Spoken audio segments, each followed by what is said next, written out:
What's good, YouTubers and YouTubettes? This is JBsports back again with another one. The Errol Spence Crawford saga continues. Just when you thought it was safe to go back in the water,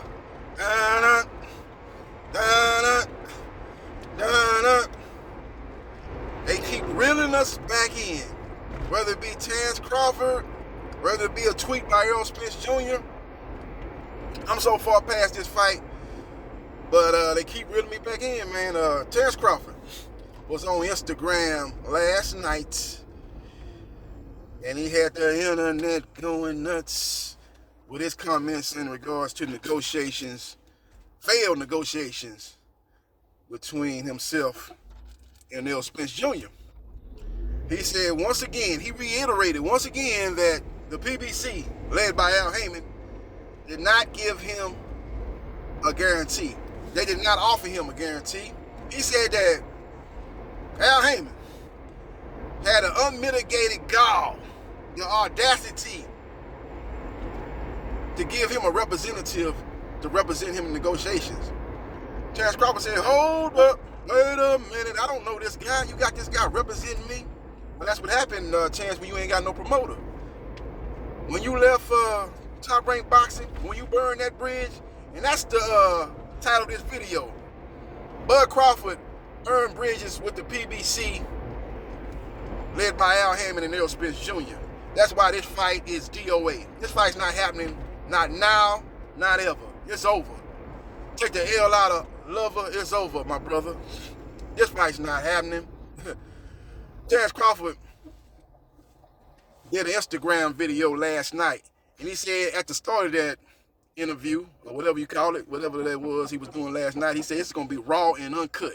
I ain't going to say it was an interview because there wasn't nobody asking no question. He was just basically spilling the beans and taking everybody behind the scenes from his point of view, the failed negotiations between himself and Errol Spence Jr. He said some interesting things, to say the least.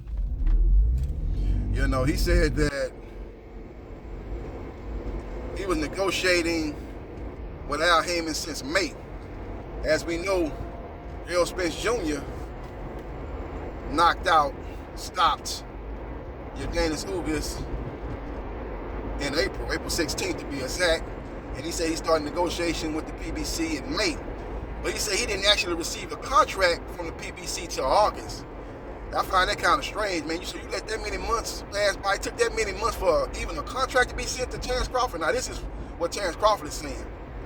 He said it was going back and forth, and the PBC did not offer him a guarantee. So he went outside of the negotiations and started looking for other suitors to put on this fight. And he said he had two different hedge firms. Two different hedge firms was willing to put up $25 million. Now, this one particular one, he said it was willing to put up $25 million apiece. And he went to Errol Spence Jr. personally. He called Errol Spence Jr. personally and said, look, Errol, I got this hedge firm that's willing to give us $25 million apiece.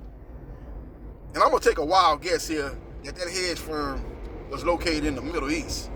As we know, Terence Crawford was very close to signing a fight with Manny Pacquiao. That's when he was fighting up under Top Rank Boxing. And that fight was supposed to take place over there in the Middle East.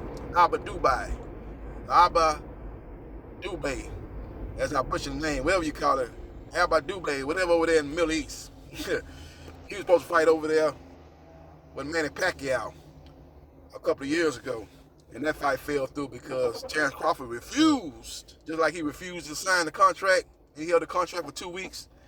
He did the same thing with Terence Crawford as Pacquiao signed his contract to get $40 million.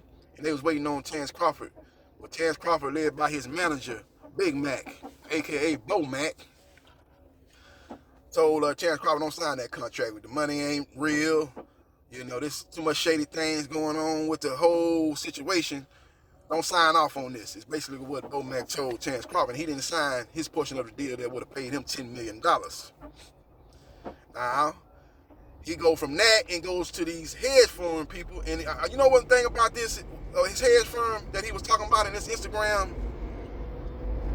video, he never mentioned the name. I don't know if he wanted to put them boys on blast, or I don't know what the case was. He wanted to keep everything hush-hush. I don't know what type of dealings this hedge firm was dealing with, you know, but you're going to go to Al Hayman, an established advisor who has an established company in the PBC. You're going to want him to take a chance on some people he know nothing about over there in the country where they do shady things. They promise a whole lot of things, and they deliver on some of the things, and some of the things they don't deliver on, or they don't deliver on very little. So you can't trust it. You know what I'm saying? So you want him to sign off on that instead of continuing negotiations. And at the end of the day, when it's all said and done, with the back end money, you might get to $25 million. But you're taking a chance on a fight taking place probably abroad in a whole nother country. So you're dealing with a whole nother situation, a whole nother way of doing things in a foreign land. And you want Al Hayman to sign off on that. He ain't never put on no fights in the Middle East. Now, if you follow my videos, you know, doing these fair negotiations, I talked about this fight possibly going to the Middle East, but I told you that the PBC would not put on a fight in the Middle East, not only because they have no contacts and they have no alliances over there, but the fact is, I don't believe they agree with what's going on over there morally. As we know, women are treated like second-class citizens over there. They got a lot of stuff going on over there that a lot of people over here don't approve of. So why would you be aligning with people like that? See, if you don't stand on principle, you don't stand on nothing. It can't be all about money all the time. You got to stand on principle, especially if the money is somewhat equal. Well, I'm going to go over there and put on an event over there with some people I don't agree with. Why would I do that? With all that being said, I'm going to reiterate, the fight is not happening now. It's not happening ever, man.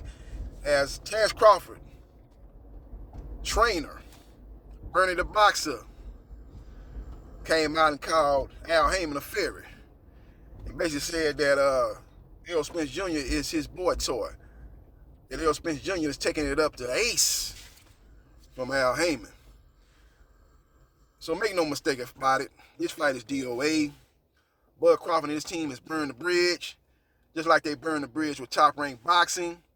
And I find it very interesting to see how this whole situation plays out after he takes on David Avenesian. How many promoters be willing to work with Terrence Crawford? We see right after he left Top Rank Boxing that Matchroom Boxing didn't want nothing to do with him. Golden Boy didn't want nothing to do with him. Queensberry Promotion didn't want nothing to do with him. But he's working with Queensberry Promotion for this fight, actually, as Queensberry Promotion is a promoter for David Avenesian. So maybe Frank Warren will maybe want to work with him here in the future. Frank Warren also has close alliances with Bob Arum at Top Rank Boxing, as Bob Arum has a fighter named Josh Taylor, who has a fight coming up versus Catterall. Was it Jack Catterall? That's a rematch. And if Josh Taylor is successful in that, that could be a fight that could be made in the first quarter of 2023, Crawford versus Taylor. So we will see what happens. And we will see what transpires. Terrence Crawford said that Errol Spence Jr. ain't no boss, and that he's his own boss. That's the difference between them two. That Errol Spence Jr. can't do nothing without the approval of Al Hayman. That Errol Spence Jr. ain't no shot caller. That he is a true boss. He is a true shot caller, Terrence Crawford. But why are you a shot caller, Terrence? Because I think you probably would prefer to be with a promotional company that offer you guaranteed money. But you out here as a free agent and you trying to, put it out there, change the perception that you a boss, that you sitting in the catbird seat. And Errol Spence Jr. got the answer to many different people at the PBC, and he can't really make no moves without the PBC approval. But you was in the same situation with Top Rank Boxing. Now, you said you asked for transparency because you was a boss. You know that when you was with Top Rank Boxing, you was up under a contractual obligation to Top Rank Boxing, so of course you weren't going to ask for transparency because you had a contract with them that was going to give you at least $3 million guaranteed per fight.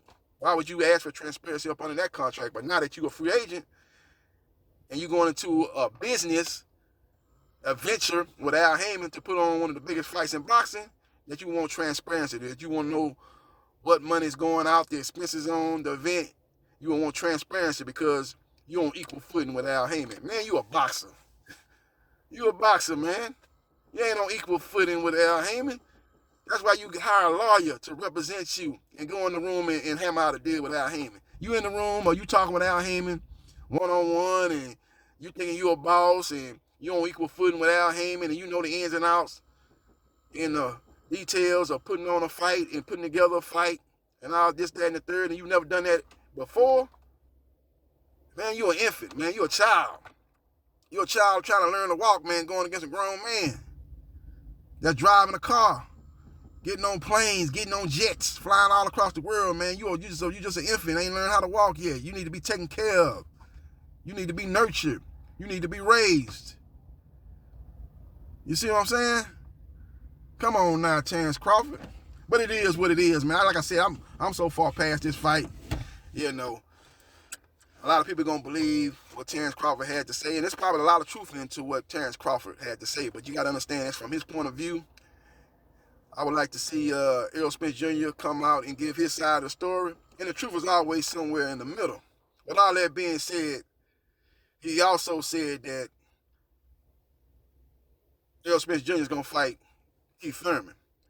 He said he don't know if that's true, but all signs are pointing that he's going to fight Keith Thurman next.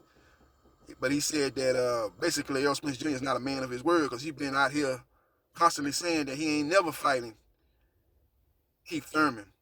If that's a fight that indeed is next, it's going to make him look bad. And it's once again going to make him look like that he ain't calling no shots at the PBC. And I said this in a previous video, that if he fight Keith Thurman, a lot of these fans that love Bud Crawford gonna come out and say, see, that's the plan all along. The PBC wanted him to fight Thurman. They never wanted him to fight Crawford. He can't call no shots. He said he would never fight Thurman. And look at him. Look at him. He about to fight Terence Crawford. He about to fight, my bad. He about to fight Keith Thurman. Look at that. That fight set up for December 17th on Showtime pay-per-view. He's gonna fight Keith Thurman. He out here lying, running around here telling me he ain't gonna never fight Keith Thurman. Look at that boy. He got to do with Master State. He a house Negro. He a house Negro. He got to do what Masters tell him to do. That type of stuff. You know what I'm talking about? Goddamn shame, man. But the problem with all that is we're not going to get the biggest fight of this era. This fight is going to go down the same way Lennox Lewis versus Riddick Bowe went down. Fight never happened. You had Lennox Lewis wanting to fight. You had Riddick Bowe and his team throwing the titles in the trash can, and the fight never came off. And this fight, due to the bridge burning of Terence Crawford and his right-hand man burning the boxer, this fight's not going to come to fruition. It's a sad state of affairs for the sport of boxing. With all that being said, Terence Crawford will take on David Avanesian. He said he getting $10 million for that fight. He went off of that to fight Errol Spence Jr., not even a guarantee, and not in what he was going to make to fight Errol Spence Jr. He said he would have been a fool to not take that fight with Avanesian and fight Errol Spence Jr. for less than that. So all that being said, Terence Crawford basically let everybody know that he tried to make the fight happen. He went to outside sources who was willing to put up huge amounts of money, according to him, and that Errol Spence Jr. couldn't make no moves without the PBC's approval. And that was the reason, plus with the guarantee, or the lack thereof of a guarantee, that was offered by the PBC. And he was basically getting the raw end of the deal, getting the short end of the stick on the negotiations on what he was going to get fighting Errol Spence Jr. But he was willing to put all that to the side and make the fight happen. But again, he then put his steel on PBC and Al Hayman, basically insinuating that they really never truly wanted him to fight Errol Spence Jr. So we will see what happens, and we will see what transpires. Follow me on Facebook, Gerard.Briscoe.3551. Like, share, and subscribe to JB Sports. The man, the myth, the legend. And I'll holler.